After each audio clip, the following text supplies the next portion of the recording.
the pain. I'm looking forward to looking back. Looking forward to looking back on this day.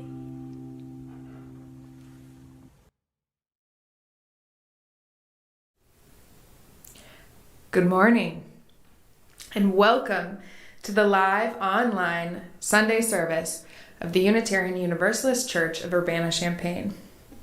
I'm Emily McKown, Youth Coordinator of this church. I facilitate programming for our senior high youth.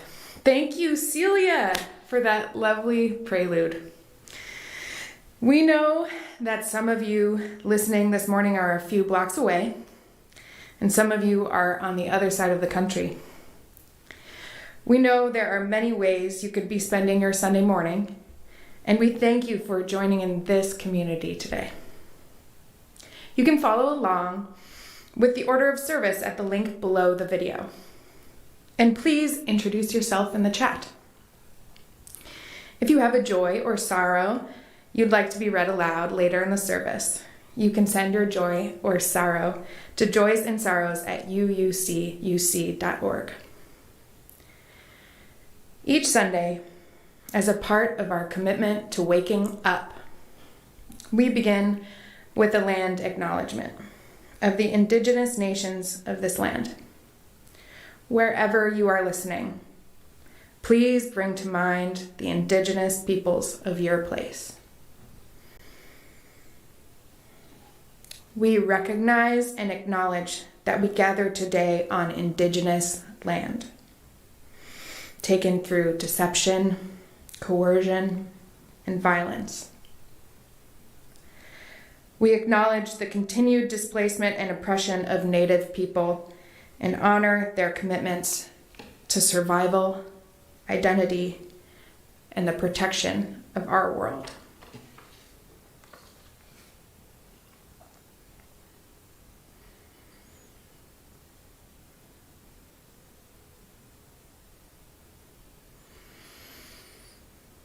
If you have come to restore your spirit this morning, you're in the right place. The youth in this congregation are so incredibly talented, creative, and wise. They are undoubtedly the leaders of tomorrow, and this is a hopeful notion indeed. This particular service has been a rich collaboration of so many involved in our youth program. From creating a theme to recording and sharing, this service is entirely curated by YRUU.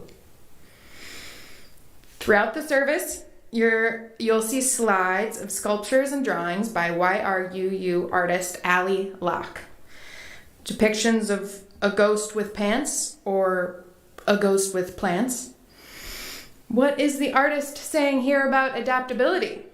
Look for yourself. Pay attention to the wardrobe changes. Soon we will have a short film directed, acted, and edited by the up-and-coming filmmaker Daniel Herzog. He gives us a little glimpse into what's changed in his world through pandemic. But first, here is Paul and Willow Kaiser for our chalice lighting.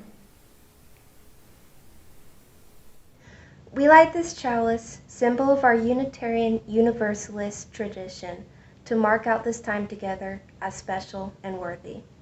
If you have a chalice or a candle at home, we invite you to join us in lighting it and speaking these shared words as printed on your screen and in your order of service. As we kindle this flame, we reignite our commitment to our congregational mission to build community, seek inspiration, promote justice, and find peace.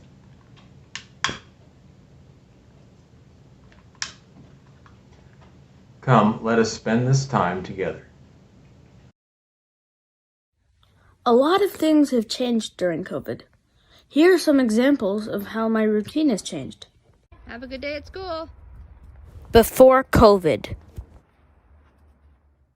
During COVID.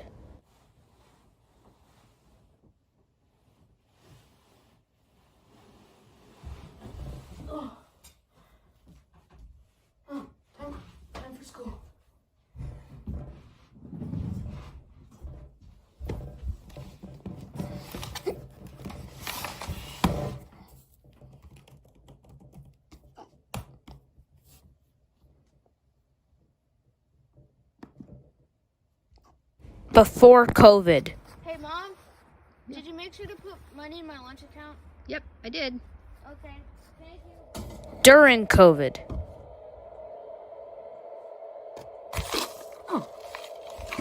There's lunch.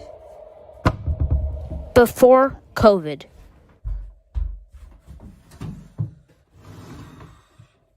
No. No. No. Whatever.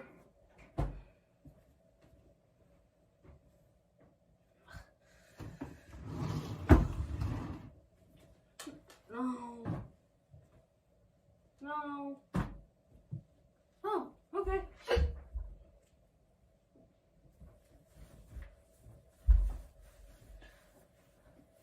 There. I'm dressed. During COVID. Oh, I can wear whatever I want.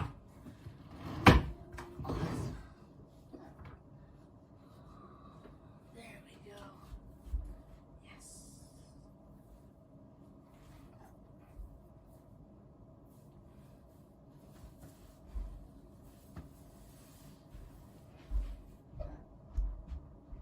This time has been tough, having to adapt to the changes that COVID-19 has brought on us. Examples like online schooling. I haven't been able to go to my friends' houses. Having to wear masks while playing. Social distancing. And I do all these because I know we're going to get through it.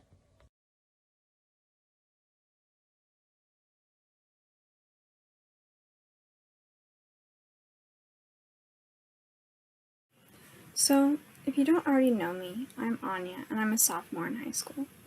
The first time I ever heard of the thing known as the coronavirus was a little over a year ago. I was going to spend Lunar New Year with a few friends, and my dad asked if it happened to be the U of I Lunar New Year event that was planned, because it had been canceled due to a new virus that was spreading across the world. This was not the event that I was going to, but from that day on, the COVID news continued to spread and become more and more worrisome. A little over a month later, on March 13th, the last Friday before spring break, we were all standing in the hallway of our school, stalling and avoiding leaving to go home. We cleared out our lockers and were told to prepare not to return to school for the rest of the semester. No one knew when we would be back. Would we be out for a couple weeks, a month, a few months, or even longer? I didn't know when I would be able to see my friends or family next, and nobody wanted to imagine the worst. Going into quarantine was rough, even for someone as introverted as myself. Not being able to leave the house and see anybody was and still is hard, and was somewhat of a shock to my system. Thankfully, though, I have been able to adapt a lot to the situation. I have adapted basically every part of my life to staying home, from the way I do schoolwork, to the way I eat lunch, the way I have doctor's appointments, and so much more. But one of the biggest things has been the way socialization has changed. Normally, most socialization, at least for me, would happen during the school day. Whether it be getting popcorn during free period, walking to PE, or even just eating lunch in the halls every day, we'd find ways in between class periods to do things together with friends. But when we all went into quarantine and transitioned into virtual learning, school quickly became solely academic and cumbersome, with basically no social aspect. In the beginning, everything seemed doomed, impossible, and hopeless, but eventually we all have adapted. While we have had to take extra steps to talk to each other, my friends and I have come up with several different new ways to connect that we wouldn't have ever thought to do otherwise. For several months, we would have movie night every Wednesday with Netflix party. We'd all vote on a movie and then spend an hour or two together just watching the movie. Sometimes they were really good, sometimes they were terrible, some were scary and others funny, but it didn't matter. It was something that we could look forward to and a way to relax and connect with each other. On another occasion, we planned a surprise Zoom celebration for one person on their birthday because we couldn't be together in person, and it was a special memory that wouldn't exist if it weren't for the current situation. Over the last year, there have been countless FaceTime calls, something that I previously would have probably avoided at all costs. Calling someone used to be a lot more of a big event, but now it's become a more regular thing and is much more casual. Sometimes we have deep conversations where we question everything we've known to be true, and other times we just chat while doing homework together or playing video games. We have adapted to a new situation, and socializing and the way we connect with people has completely changed. There has been so much about the past year that has been incredibly challenging and unfortunate, but there have also been a lot of great things to come from it. We've all had to adapt in unimaginable ways to find new ways of having fun, being productive, and even just surviving. If we still thought the same way and had the same expectations as we did a year ago, this year would have been a lot more hard. I'm definitely not saying that I'm happy for the events of the past year, but there have been some great things to come from it, including, most important of all, learning how to better adapt to strange new ways of living.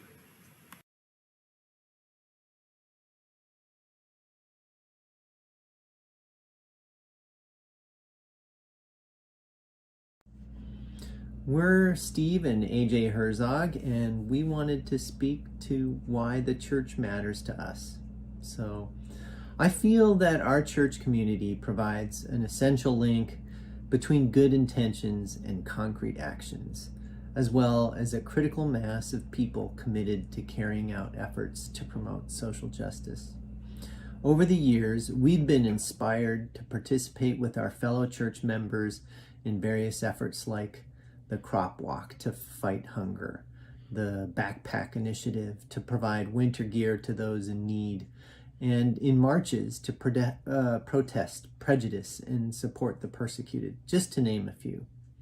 This past year, along with other UU friends, we wrote hundreds of postcards and letters to encourage people in swing states to vote in these critical elections.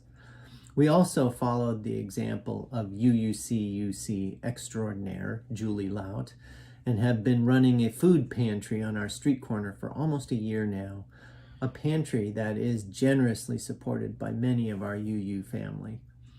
These are just a few examples of the countless opportunities the church has given our family to take an active role in promoting justice in our community and beyond. And since this is the youth service, I want to mention why the youth program has mattered to us. Unlike Steve, I didn't grow up in a faith community, so I didn't have any experience with the idea of a church family or of religious education. And yet, when our second child was just a baby, I felt an intense need to find a network of people to hold us and support us as we muddled our way along the path of parenting. What I didn't expect and came to appreciate so very much was the youth programming at UUCUC. The RE classes available for our kiddos as they grew from toddlers to teenagers and now adults. Those classes echoed our values and found creative, engaging ways to teach them invaluable lessons about kindness and justice and being part of a global community, among many other things. They learned to appreciate other faith traditions.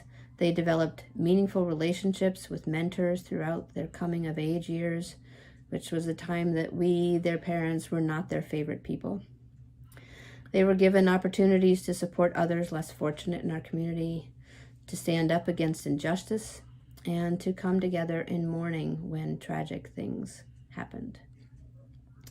They got to learn about sexuality in a safe, healthy context and explore the full scope of their identity in a way that has allowed each of them to find their own truth and be comfortable in their own skin. What more could a parent ask for than that? These are just some examples of the priceless gifts our kiddos have gotten out of the wide array of youth programming here. Gifts that we can already see they will take with them far beyond their years in RE. So these are just some of the reasons that we continue to attend and to financially support UUCUC. We're committed to doing our part to sustain this special place. And we hope that you will too. Thank you.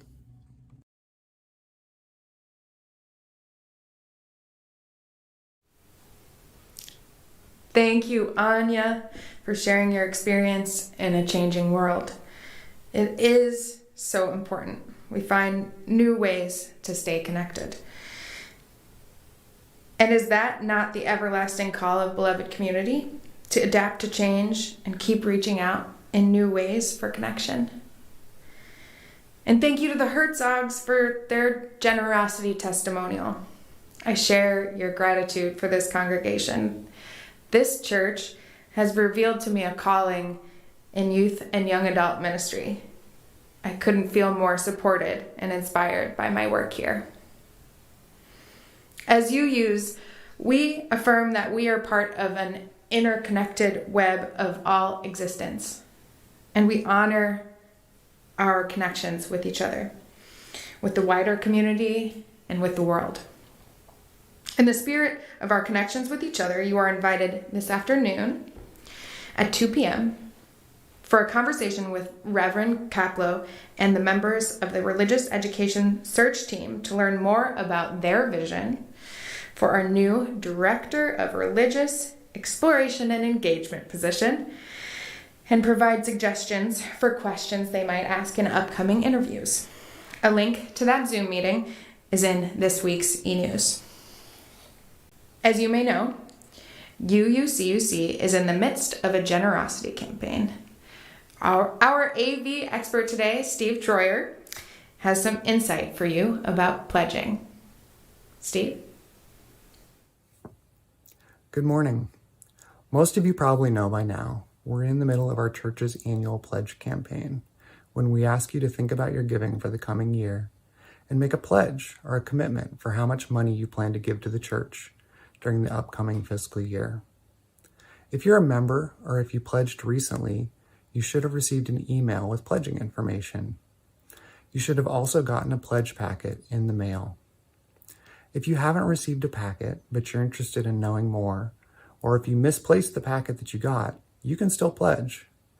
Ordinarily, I'd tell you to come find me after the service, but we can't do that this year. So instead, I'm going to show you how to find the information on the church's website. Okay, here we are on the church webpage, uucuc.org. All you have to do is scroll down a little bit and you'll see this thing for the pledge campaign. Pledge now. Will take you to giving and pledging. Lots of good information and details here, but the two most important things are the online pledge form. Click on that and you can put in your pledge. Literally takes a minute. It's super fast. Also, the email address to get to Mona Shannon, the chair of the Generosity Committee. generosity@uucuc.org. And I will go ahead and put that up on the screen for the rest of my talk so you can write it down if you want to. So now that you know what pledging is and how to do it, I want to give a quick update on where we are in our campaign. So far, over the past couple of weeks, we received about 60 pledges. Thank you. It's a good start, but it's still only about a third of the pledges we hope to get and need to get in order to make a budget for next year. So we still have some work to do. I want to acknowledge the obvious. This has been a rough year for almost everyone. And for many people, the pandemic has had a real financial impact. We've seen that in the pledges that we've gotten so far. Some people have had to reduce or cancel their pledges entirely. And I want to emphasize, if you need to do that, by all means do that. We want you to give what you can, but what you can do changes sometimes, and we get that. A pledge is a good guess, but it's not a binding commitment. But we've also seen another thing, which is people stepping up and increasing their pledges substantially. If your circumstances support it, especially this year, consider doing that. Everyone's situation is different, but the mission of this church has never been more important, and we ask you to help with that if you're in a position to do so. Next Sunday is Pledge Sunday. It's the Sunday when we ask you to turn in your pledges, online, by mail, or in person. There's no reason you need to wait until next Sunday, but if you'd like, you can come drop off your pledge in person at the church. I've been told there'll be a surprise there for everyone that's pledged. Look for details in this week's e-news. Finally, I want to offer my sincere thanks. Thank you to those who have pledged, to those who are planning on it, to those who have never heard about it before, but listen to me talk about it anyhow. The generosity and commitment you show year in and year out will never stop astounding me. I'm proud of the things this church has done and continues to do. Keep up the good work.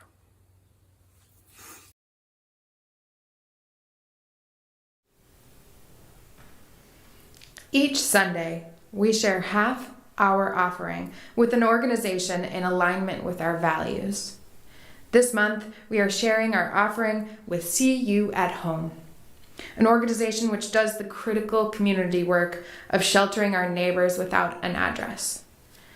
Directions to donate will be on your screen. The offering will now be received.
How did COVID change my life?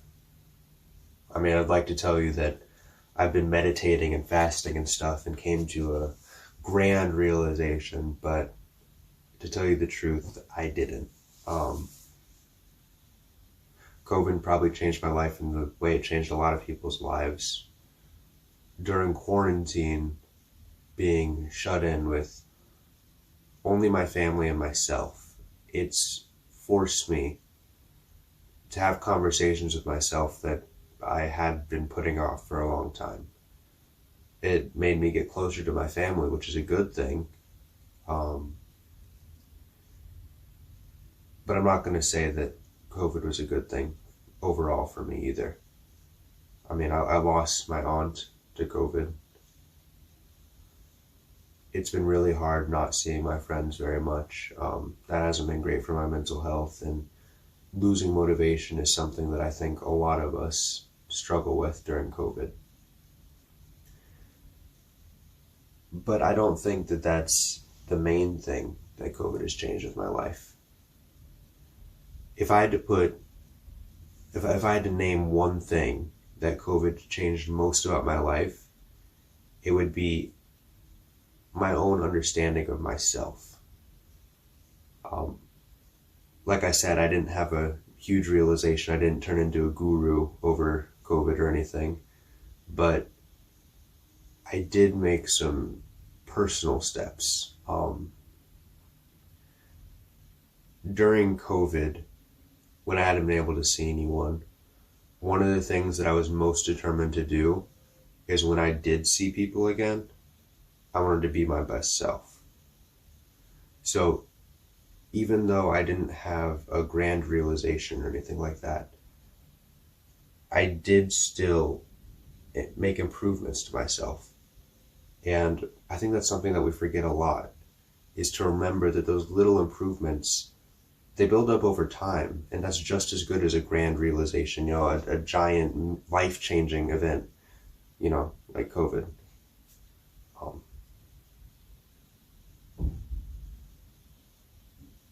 Me wanting to be the best version of myself, that's what made me start being introspective. That's what made me get closer to my family. And if it wasn't for COVID, I don't think I ever would have had the push to do any of that. So COVID's definitely changed my life. But what has changed more than that is my relationships.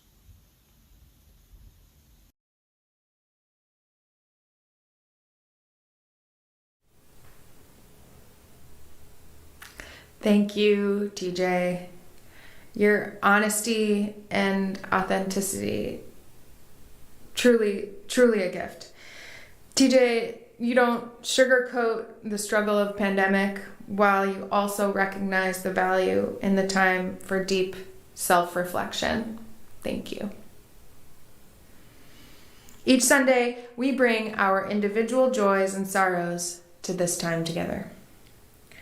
Whatever is on your heart this morning, let our blessing song wash over you or join in.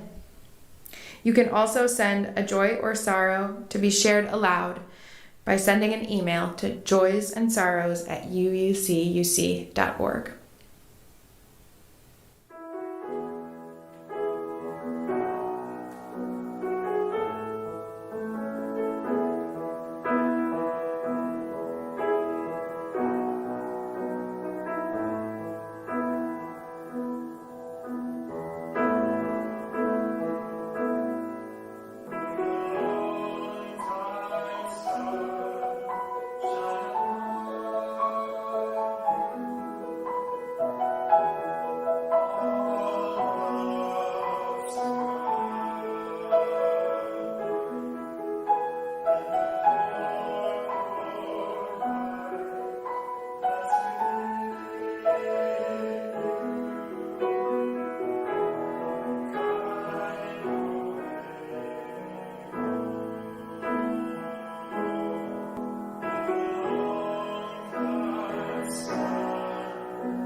We have a sorrow and a joy from the Pitchell family. A sorrow for 2 members of our Taekwondo dojo who experienced the passing of a brother and father. Joy for warmer weather and that spring is getting ready to to spring. And more from Ellen Jacobson. Celebrations of the lives of 3 wonderful human beings who died in the last 2 weeks, 2 from cancer and 1 from COVID. And 100th birthday of a wonderful friend in Ireland who did a beautiful and flawless rendition of Danny Boy on his harmonica. Thank you, Ellen. Profound mixture of dark and light right now. Thank you. And another joy from Carla Peterson. Thank you, young people. With this younger generation soon to be in charge, our world will be better. Thanks, Carla. And, I'm going to add a little joy myself, a little piece of gratitude. I am grateful for the Champaign-Urbana Public Health District because I am now fully vaccinated and I feel pretty good. But thank you all for sending in your joys and sorrows. If there were any I may have missed, we will be posting it in this week's e-news. If we did not share your joy or sorrow aloud this morning, know that whatever befalls us in life, we are held in the loving embrace of this community. Now Juan Camacho will accompany us for a time of reflection and meditation.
So in a time like this, when we are all feeling so isolated from humans, I think we are presented with a very good opportunity to learn some lessons from our animal friends. And for me, the obvious choice would be dogs, because I have 3 of them, which is a lot of dogs. I'm holding one right now. He is my oldest and littlest dog friend. But if I'm going to be honest here, the lessons I could learn from my dogs are not good ones. Let me just give you an example. A typical day for my dogs consists of sleeping, annoying their family members, sleeping, and eating. And that already rings a little bit too true from my life during this pandemic, so I don't think I want to pick anything up for my dogs other than maybe unconditional love. So no, instead, my thoughts during this pandemic have turned to the horseshoe crab. The horseshoe crab, it's not a real crustacean if you don't know. It looks pretty much like a little, like an alien tank. They are sometimes somewhat rudely and somewhat affectionately called living fossils. And there are a couple very, very cool things about the horseshoe crab, all of which I think that can be applied to this pandemic. One of them, which applies most directly, is that horseshoe crabs have this very nifty blue blood. And that blood contains a compound which allows it to coagulate on contact with the bacterial contaminant. And ever since that property was discovered, it has been used to test for the sterility of medical supplies and chiefly vaccines. So that's something that we still do today. So if you're one of those lucky folks who has gotten a chance to get your first or your second dose of your vaccine, you can probably thank a horseshoe crab for making sure that it's safe. And you might be thinking, so what's the lesson there, Celia? I can't make my blood coagulate on contact with the bacterial contaminant. And you would be right. There's not really a lesson there other than that we should be grateful for everything that animals do for us humans.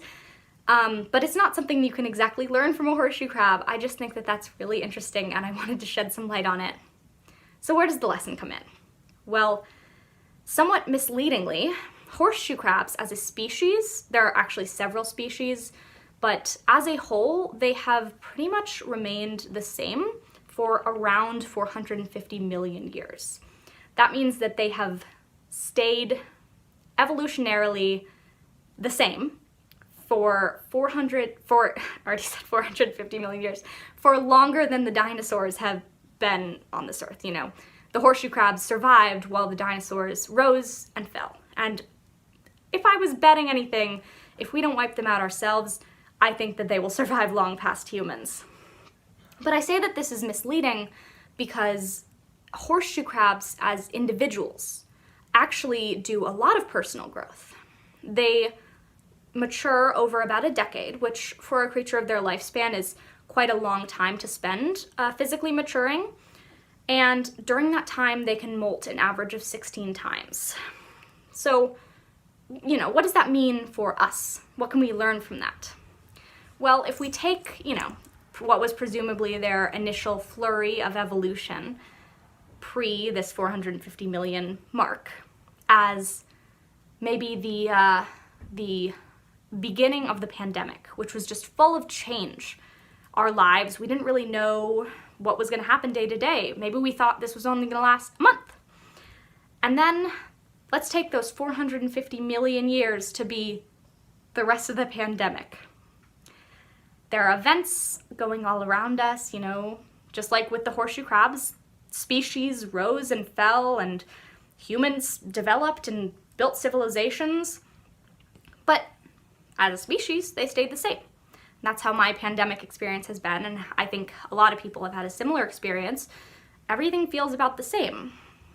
But if we take that lesson from the horseshoe crab, that doesn't mean we don't have the ability to influence our own selves as individuals and the ability to change and, you know, create personal growth.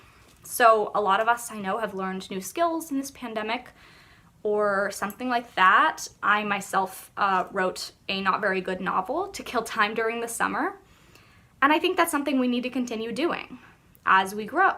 Because if the horseshoe crab, this tank-like, alien-looking, wriggling creature, has stayed the same as a species for 450 million years on this earth, but as an individual continues to grow as it matures and has to do this immense amount of personal growth. I mean, imagine growing so quickly that you had to literally shed your skin in order to accommodate it, then I think we can do that too. You know, we can strive to make positive change in our communities or in our households, you know, focus on the small things, like that tiny baby horseshoe crab growing into an adult.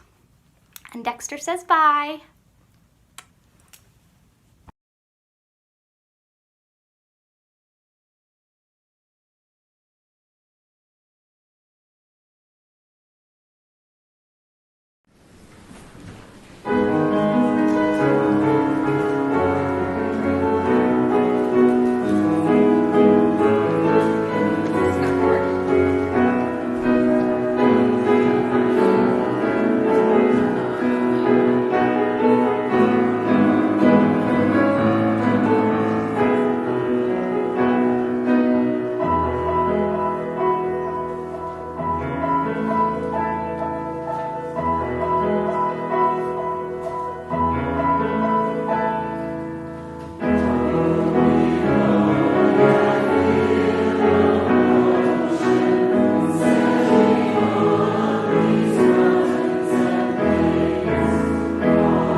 Thank you, Celia. May we feel the resilience of the horseshoe crab, both personally and collectively. It inspires me to ask, can our evolution take us to a place where our personal growth is complementary to the long-term survival of the whole? While planning this service, I was at a meeting with our amazing worship team. Reverend Florence and I shared stories around our preparations for youth services in the past, and she said it was one of the most harrowing projects of her time as a student minister. And I agree. Each year, the challenge of preparing and gathering the youth for a service is something like fumbling for a light switch in a dark room you've never been before. You think, it's got to be somewhere. How will it all come together? Will it even come together in time or at all? My experience organizing youth services has taught me the same lesson of pandemic. With great uncertainty, lean into faith. And in my life, this posturing beckons bountiful and liberating returns. Whether we are leaning into faith that we are learning and growing in precisely the ways we are meant to, or leaning into faith that our community will show up and do the work in caring for one another in crisis, or leaning into faith that our species will adapt by and through struggle with more skills to stay connected and compassion. When we lean into faith, we are exercising our muscles for adaptability. And then it dawned on me. This posturing, this leaning in is kind of like dancing. You can't be certain when the beat will change or when your partner will take you for a spin. And it just so happens that there is a history of dancing here in this church. According to this little history book, written by the late Jane Anderson, the Murray Club, the student organization of the church at the turn of the 20th century, played a vital role in the activities of the church. Jane writes, quote, "This Murray Club must have been a lively group. The minutes of the Board of Trustees meeting on November 12th, 1902, note a discussion of the uses of the church building and a decision that," this is from the minutes, "no dancing or improper conduct or amusement be allowed in the church." However, a few years later, the church called as its minister the Reverend George Salen, who was not only a preacher, but also a playwright and composer. He believed that the church was concerned with and should inquire into all areas of life, and admonished the congregation that, quote, "rational and innocent amusement have an abiding place in the lives of all, young and old, and there should be no clash between the ideals of ethics and healthy pleasure."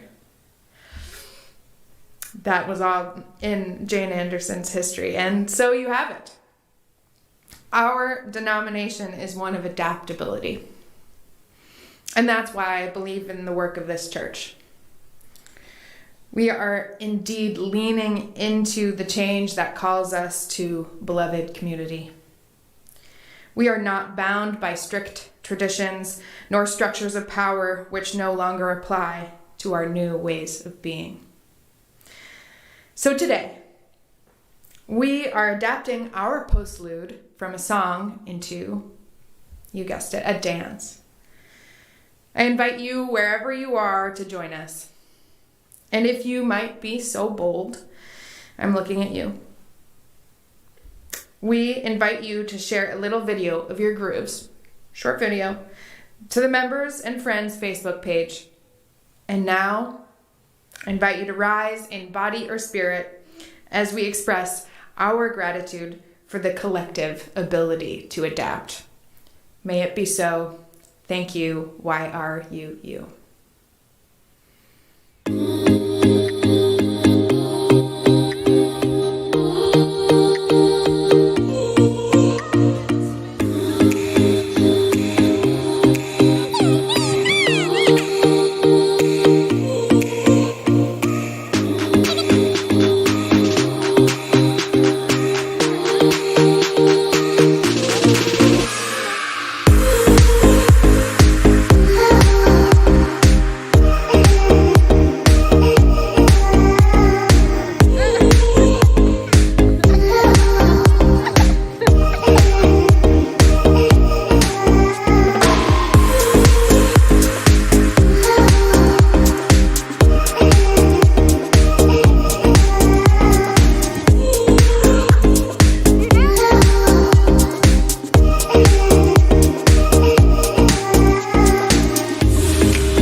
Our chalice with these shared words written by Unitarian Universalist minister Reverend Elizabeth Selly Jones.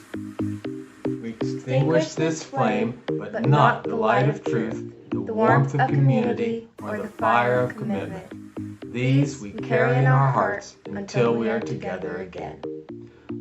No, over here. No, that you're missing. Just let me use the bread. Just let me.